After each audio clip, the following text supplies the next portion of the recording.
बरसात का मौसम थमा नहीं था। अगले दिन भी आसमान में बादल भारी होकर लटक रहे थे। घर में माँ और पापा जल्दी निकल गए थे। माँ ने रीना को आवाज दी, बेटा, दोपहर का खाना तुम दोनों खुद ही देख लेना, हम शाम तक लौटेंगे। रीना ने सिर हिलाया, लेकिन भीतर से थोड़ी घबराई हुई थी। उसके और आर्यन के बीच कल की बातचीत अब भी उसके मन में गूंज रही थी। और तुम बहुत ज्यादा सोचती हो, उसके कहे वो शब्द बार बार याद आ रहे थे। दोपहर ढल रही थी। रीना किचन में थी, चाय बना रही थी। तभी आर्यन वहां आया। उसकी शर्ट आधी बाहों की थी और बाल हल्के गीले थे, शायद अभी अभी नहाकर निकला था। रीना ने अनायास उसे देखा और नजरें झुका लीं। दिल की धड़कन फिर से तेज हो गई। कॉफी है? आर्यन ने सहजता से पूछा। हम हाँ, बनाती हूं, रीना ने जवाब दिया, लेकिन उसके हाथ कांप रहे थे। आर्यन पास ही स्लैब से टिककर खड़ा हो गया। वो चुपचाप रीना को देख रहा था, उसके हाथ, उसकी आंखें, उसके होंठ। रीना ने कप में कॉफी डाली और जब कप थमाने लगी तो उनके हाथ छू गए। वही हल्की सी बिजली, जैसे कल। दोनों के बीच कुछ क्षणों के लिए खामोशी रही। फिर आर्यन ने धीरे से कहा, तुम्हें डर लगता है माँ पापा के झगड़ों से? सही कह रहा हूं ना? रीना चौंकी। कैसे पता? आर्यन की आवाज गहरी थी। तुम्हारी आंखें बता देती हैं।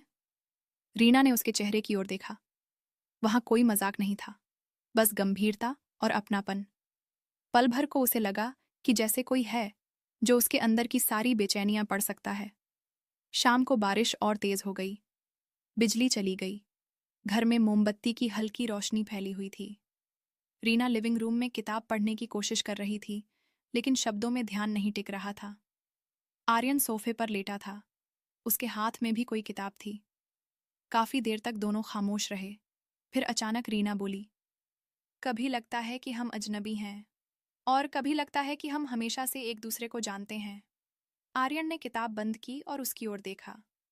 शायद इसलिए कि हम दोनों के बीच कोई दीवार नहीं है, बस अनकहे शब्द हैं। उनकी नजरें फिर टकराईं।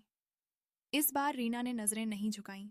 मोमबत्ती की लौ में उसके चेहरे पर एक हल्की चमक थी और आर्यन की आंखें उसमें गुम सी हो गई थीं। रीना ने धीरे से मुस्कुराया, तो फिर ये अनकहे शब्द कभी कहे जाएंगे? आर्यन ने गहरी सांस ली। जब वक्त सही होगा।